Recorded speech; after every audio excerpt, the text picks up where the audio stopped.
एक राजा के दरबार में ब्राह्मण भोज का आयोजन किया गया। 56 भोग महल के खुले आंगन में बनवाए जा रहे थे कि उसी वक्त अनजाने में एक हादसा हो गया।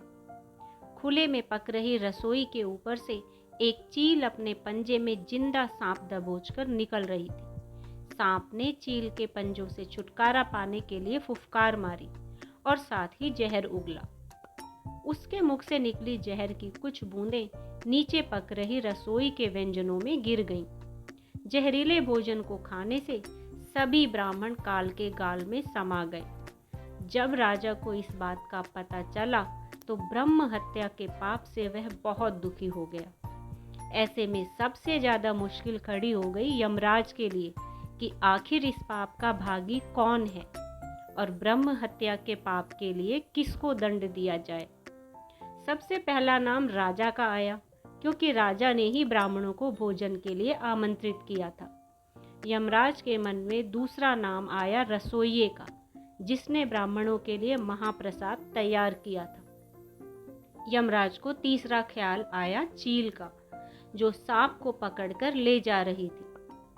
सबसे अंत में यमराज ने सांप के पाप पर विचार किया। लंबे समय तक यमराज अनिर्णय की स्थिति में रहे कि आखिर ब्रह्म हत्या का दंड किसको दिया जाए।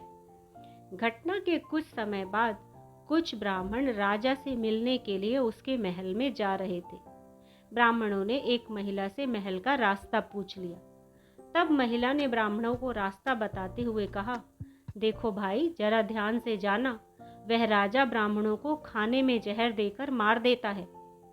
जैसे ही महिला ने यह बात कही, यमराज ने फैसला कर लिया कि मृत ब्राह्मणों के पाप का फल इस महिला के खाते में जाएगा और यही दंड को भोगेगी। यमदूतों ने यमराज से पूछा, प्रभु ऐसा क्यों? तब यमराज ने कहा, जब कोई व्यक्ति पाप करता है तो उसको पाप कर्म करने में बड़ा आनंद आता है। ब्राह्मणों की मौत से ना तो राजा को, ना रसोइये को, ना चील को और ना ही सांप को आनंद आया। साथ ही ये सभी इस अपराध से अनजान भी थे।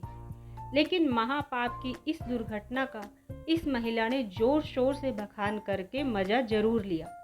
इसलिए ब्रह्म हत्या का ये पाप इसके खाते में जाएगा। अक्सर हम यही सोचते हैं कि हमने कभी कोई बड़ा पाप नहीं किया है, उसके बावजूद हमको किस बात का दंड मिल रहा है। यह दंड वही होता है जो हम परनिंदा का पाप करके संचित करते रहते हैं।